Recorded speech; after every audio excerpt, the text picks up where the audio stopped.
The two defining tragedies of our age, the war in Ukraine and the presidency of Joe Biden, are finally both inevitably coming to an end. Both have outlived their usefulness. To assess what this means for the rest of us, and who should be taking a victory lap, Glenn Greenwald, host of System Update on Rumble, joins us now. Glenn, thanks a lot for coming on. So the war in Ukraine, which some have pointed out for nearly 2 years now, was never going to be won by Ukraine, since Russia has a population of over 100 million more people, is finally, apparently, headed for peace talks. NATO seems to have acknowledged that this is not actually going to work. What do you make of that?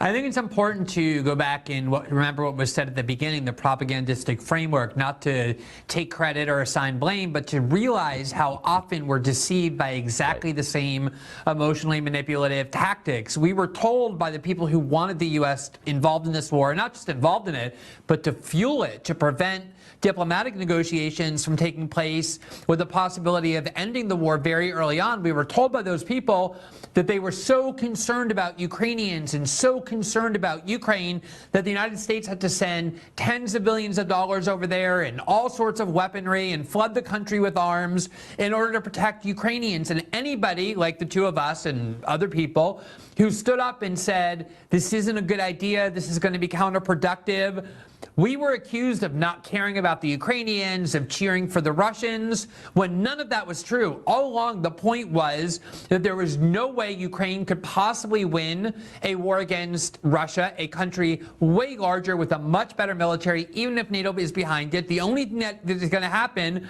is that this war will be prolonged. Huge numbers of young Ukrainians and then older Ukrainians, not people who volunteered, but who are conscripts. Zelensky has been fighting with a conscript army since the beginning, are going to die, and at the end there's going to be a negotiation that says that Russia will end up being able to protect the part of eastern Ukraine it believes had people in it who are largely Russian-speaking, ethnic Russians, who are being oppressed by Kiev. They will keep Crimea. There's no way for these maximalist war aims ever to be achieved. And now here we are 2 years later, in part because the West is just tired of funding this war. The counteroffensive that we were all told would change everything was a tremendous disaster. They barely have any people left to fight. They're now dragging 45 and 50-year-olds off buses and sending them to the front. And the United States has a brand new war that it seems more excited over. And now they're finally telling the Ukrainians, and so is NATO, look, the gig is up. It's time for you to sit down at the negotiating table. And we're now in a position where NATO has to beg Russia to be happy to keep 20% of Ukraine, which is what they've controlled pretty much without any change for the last year or even year and a half, as tens of billions of dollars were wasted and thousands upon thousands of lives were extinguished. And I would argue it's even worse than that, since the Biden administration and our European allies provoked this war on purpose. They've known for 20 years that the red line for Russia was NATO expansion onto its borders. And they sent the Vice President, Kamala Harris, to the Munich Security Conference 2 Februarys ago to tell Zelensky, we want you in NATO, knowing that this would provoke a war. I mean, I don't see any other way to read it.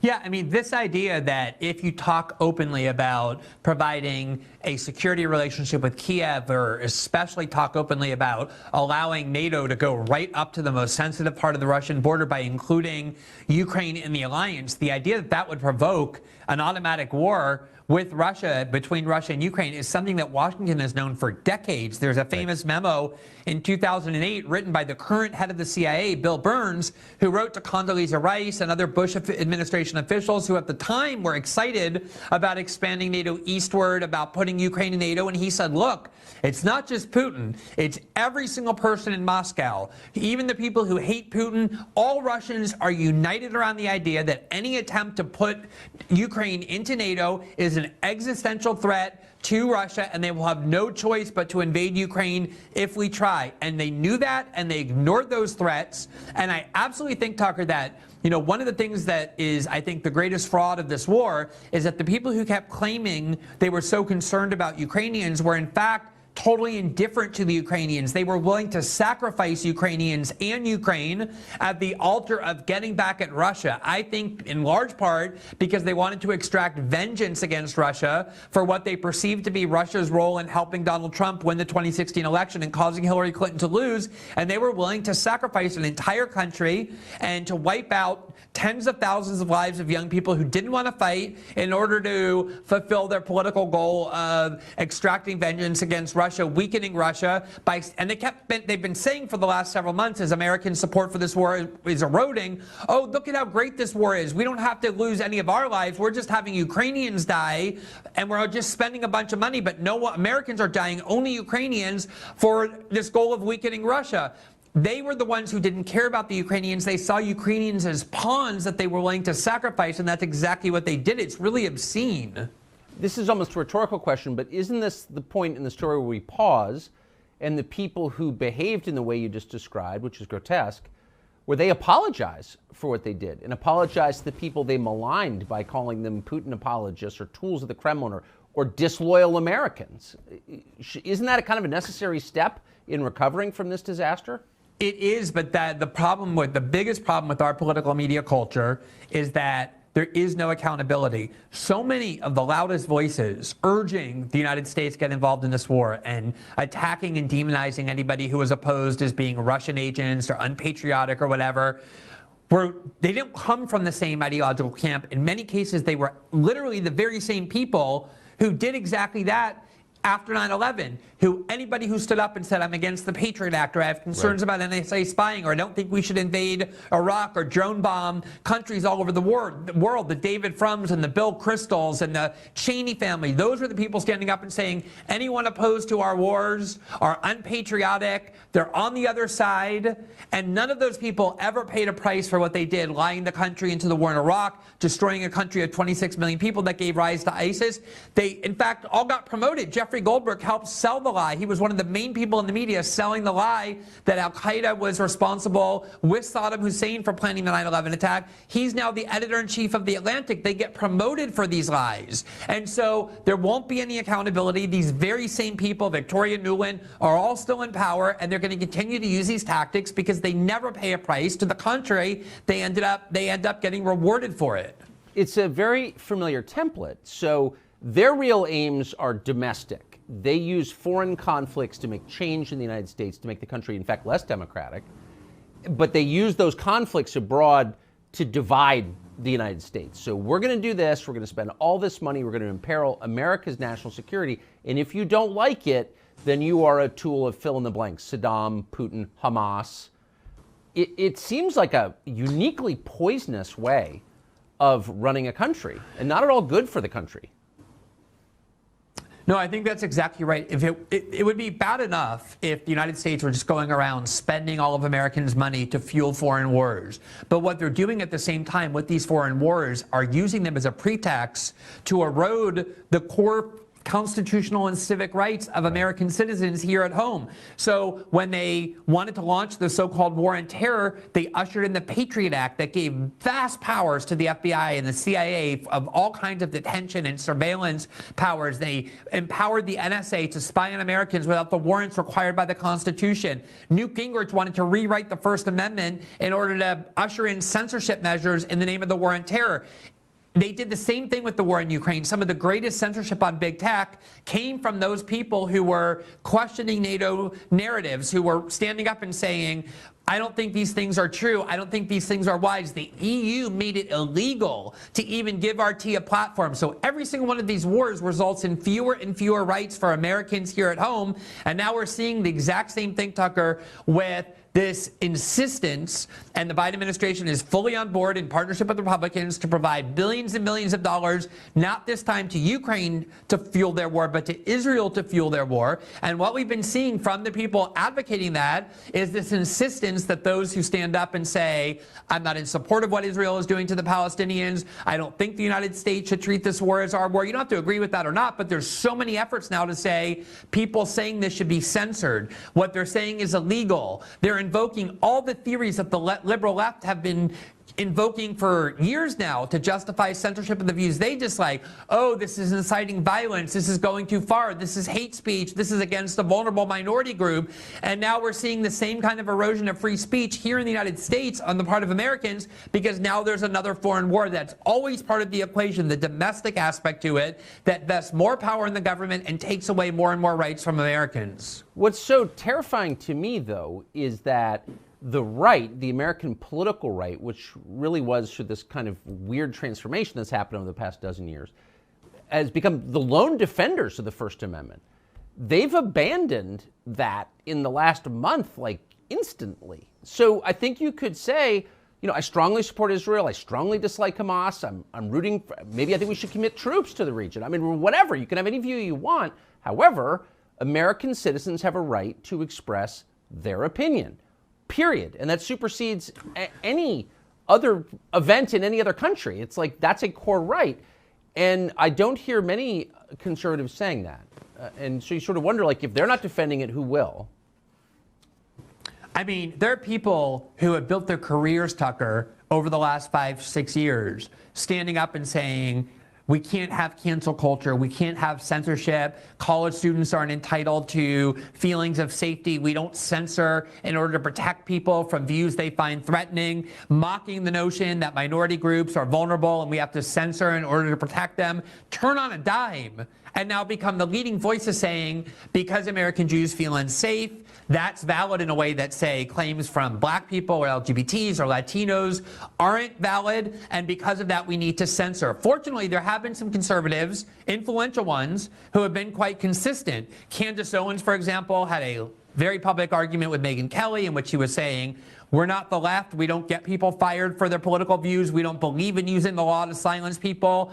There have been Vivek Ramaswamy on your show. He just wrote an article in the Wall Street Journal saying we're not going to defeat Hamas through censorship or cancel culture in the United States. And I think the biggest example and the most important one, which is fire.org, that became very popular among conservatives in the United States because they were defending the rights of free speech on campuses for conservative students at a time when the ACLU wouldn't, stood up and vehemently denounced Ron DeSantis for a grave direct attack on the First Amendment when he tried to ban a pro-Palestinian group on campus on the grounds that they're providing material support for Hamas, even though he doesn't claim they did anything other than express their views. And I think this is the point. You are allowed to stand up in the United States and say, I think the United States should bomb Iran into oblivion. I think we should turn Gaza into a parking lot. Lindsey Graham stands up every day and calls for violence of that kind, and he's protected by the First Amendment from doing so. You also, though, as an American, are allowed to stand up and say, I think Israel is at fault in this conflict because of the occupation and the blockade. I think that people in Palestine have a right to fight back. I think that violence is justified because Israel has become oppressive. You can think all those views are repulsive, but leave the question of what you think of those views to the side. No question, Americans have a right to express them, and there has been a concerted effort on the part of many conservatives, including many who have led the way in mocking claims of victimhood and victimhood narratives by minority groups and the idea that people need to feel safe. They are now the ones turning around and saying, no, because of how dangerous this speech is, we need to ban it. We need to ban these protests. We need to ban student groups. We need to put people on no hire lists. The exact kind of tactics they spent 5 or 6 years up until a month ago aggressively denouncing. And it's very dispiriting, even though it's not surprising, the minute that they have views that they find offensive for them to watch them and turn around and use all the same theories to say those views cannot be expressed. That is incredibly dangerous because in the future, when conservatives want to complain about the censorship regime that has been implemented, who will possibly take them seriously after we just watched them, the minute there was an issue of great importance to them, which is Israel, turn around and call for censorship. Obviously, it's not a principle if the only time you defend free speech is when it comes to views you agree with. Anybody can do that. That's easy to do. That's worthless. The only real test of whether you believe in free speech is whether you defend the right to express the views you find most offensive. And a lot of conservatives, not all, are woefully failing that test. I have to say, I am surprised. I was shocked by it. I am shocked by it. And I'm shocked not just by how little they care about freedom of expression, but also about the emotion involved. So for the past, I don't know, 20 years, it's been a staple of demonstrations on college campuses to attack the United States. It's a garbage country. It was built on chattel slavery. It's fundamentally illegitimate. The New York Times devoted an entire year to telling us that the United States is a fundamentally racist country, and it's an immoral place, fundamentally, from its inception. And nobody said anything about it. Nobody stopped sending money to UPenn over that when they were attacking the U.S. or white people, or none of that even registered with anybody. But the second a foreign country gets criticized, we got to shut it down. I mean, where's the concern for the United States, or is that a stupid question? Yeah, I mean, I had Mike Johnson on my show, the new Speaker of the House, 2 months ago, and I walked away with a somewhat positive impression, and yet I was amazed that, we have this ritual in the United States. It's not very common. We elect a new speaker. It's only happened 56 times in the whole history of our country. And the new speaker sends up this tribune, and he gives a speech to try and tell Americans what his speakership will be about. And Mike Johnson had one opportunity to do that, and he said, the very first thing we're going to do, and Americans were like, what are you going to do for us? Are you going to end the fentanyl crisis? Are you going to keep drugs out of our country? Are you going to provide better jobs for us? Are you going to reindustrialize? He said, the very first thing we are going to do is pass a bill to help our friend Israel. That's the first thing we're going to do. And obviously, there are a lot of people in the United States who have great affinity for other countries. Rashida Tlaib has a Palestinian flag outside her office. A lot of people have the Ukrainian flag flying inside their house. And huge numbers of people have intense affinity for Israel, which is fine. You're allowed to have that. The problem becomes when you immediately abandon all of the principles that you claim to believe in defense of this foreign country. And the only reason, Tucker, I say that I wasn't surprised is because I have noted many times before that the American right does seem willing to give up free speech as soon as the issue is Israel. I think one of the most disturbing set of laws that we have that were enacted mostly by red state governors and red state legislatures, and they've been invalidated by federal courts, thankfully, on the grounds that they violate free speech, but Andrew Cuomo did it too, are laws that say that if you want to work with the state, if you want to have a contract with our state, you have to sign a pledge vowing that you do not support a boycott of Israel. Otherwise, you are not hireable. You're allowed to support a boycott of any other country. You can boycott Peru, you can boycott South Korea or Russia or China, whatever other country you want to boycott, that's totally fine. Boycott that.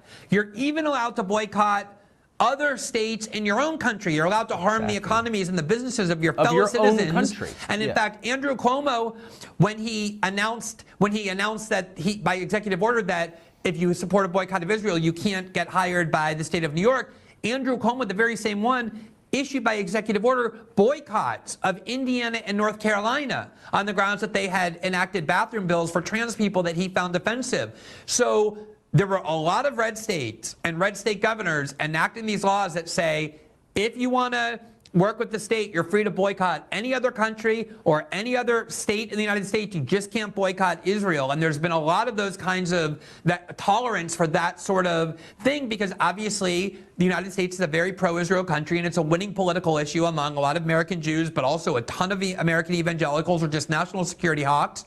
And there has been tolerance for erosion of free speech in the name of Israel before, but nowhere to the extent that we're now seeing. And I agree that the severity of it is surprising. I would like to think there's an even bigger constituency for pro-America, but there doesn't seem to be, at least it's not represented in the Congress.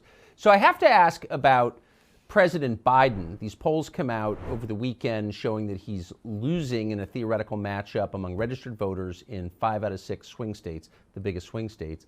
It looks like if the election were held today, if not much changes, he would lose. And immediately you have David Axelrod, Bill Kristol, pretty devoted Biden voters saying we need a new guy. What do you make of that polling? Do you think it reflects reality? And what do you think will happen to Biden? I think the most amazing part about this, Tucker, is that if any leading American politician had even gotten near the possibility of an indictment 10 years ago, the prospect of them running for high office would be instantly over. And here you have Donald Trump, who has been indicted on felony charges in 4 different American jurisdictions, 2 state jurisdictions, 2 federal jurisdictions.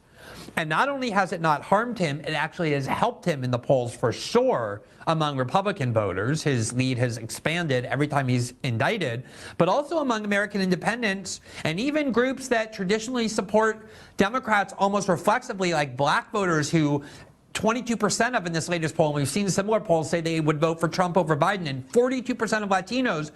And what this shows is that Americans have really come to the conclusion that our leading institutions of authority are radically corrupted. Our media outlets are radically corrupted.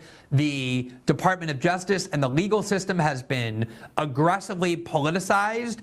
And so now Donald Trump is in a position where he's facing serious felony charges. I don't think they're serious in the sense that they're real, but they're serious in the sense that if he's convicted, he'll go to jail. They're felony charges, and yet his lead is expanding over Joe Biden, in part because people, I think, see the injustice of it, but also everybody can just look at Joe Biden and see that he is not a person capable of even managing his own life, much less the country. Yes. And that there's no cure for that. That's not going to get better. That's only going to get worse. And what their strategy now is to basically say to Americans, and I've seen many articles about this, many things on television, the problem is that American voters are ignorant. They're ill-informed, they're low-information voters, and that's why they're deciding this way, because the Democratic Party, I think, is stuck with Joe Biden. If he's not going to go anywhere, and he's the kind of politician who has never sacrificed his own personal self-interest for any kind of greater cause, there's no reason to expect that he would do so now. They're tied at the hip to him, and they see these polls and are in extreme panic mode. I think if you have liberal friends, you should definitely check on how they're doing after that last poll, because it's not just a Biden collapse. It's in key swing states, all of which he won in 2020, where Trump now has a significant lead despite 4 indictments. So all their efforts to try and destroy Trump have failed, at least until now. And I don't think the Democratic Party is going to abandon Joe Biden. If he wants to run, he's going to be their nominee. So there seems, and maybe we're imagining this, we pulled together a montage of media coverage of Biden recently. I want you to listen to it. It does seem a little different from what I remember last time I watched TV. Here it is. A stunning New York Times Siena poll shows that Donald Trump leading Joe Biden in Nevada, Georgia, Arizona, and Michigan. The number of Americans who think that things are going badly in the country today has hit its high for the year. So you might expect any incumbent to be down as Biden is. But then look at these positive views of what people think will happen for them financially if Donald Trump wins. Way more voters think they'd be better off. I guess the big news in the poll is that Biden is losing to Donald Trump because of huge losses among black voters and young voters. The more diverse the swing state, the farther Mr. Biden was behind, and he led only in the whitest of 6. Then let's look overseas. There's more voters, we find, who think that it's Trump that would keep the U.S. out of a war if he wins. This is probably going to lead to a lot of Democrats increasing the chatter that Joe Biden should step aside and make room for another Democrat. I love that white liberals are the only people who like Biden. So perfect. But the media don't appear, maybe I'm reading too much of this, they don't appear to be downplaying this, much less ignoring it. They seem to be highlighting Biden's weakness. What do you make of that? I mean, it's just, they're so grim. They're like, you know what it reminds me of? Have you seen those montages where the media started off election night 2016, incredibly excited and happy, and as the night wore on, they get bleaker and bleaker and more depressed until it finally sinks in, and by the time they're like so destroyed and practically in tears. That's the tone. I think what they're trying to do is to put pressure on the Democrats and Biden to say, look, this is serious now. Like, it doesn't seem like you have any chance of winning, in a last-ditch hope to try and convince Biden to step aside, or the Democrats to force him to. Of course the media is, I mean, completely petrified at the idea that Trump would win, even though part of them knows it will help their careers like it did the first time around. But they really are scared of Trump. They really view Trump as this ultimate menace. And I think those horrified tones are about the fact, 2 things. One, there's obviously a good chance Trump will win, and they can't understand that. And I think that's the other thing is, all they've been saying for 6 years is that Trump is a white nationalist, that Trump is a racist, that Trump hates all minorities. And here you have increasing numbers of non-white voters doing the exact opposite of what you would expect them to do if they trusted or believed what those people have been saying. Namely, they're voting for Donald Trump, the racist white nationalist candidate who wants to put them all into camps.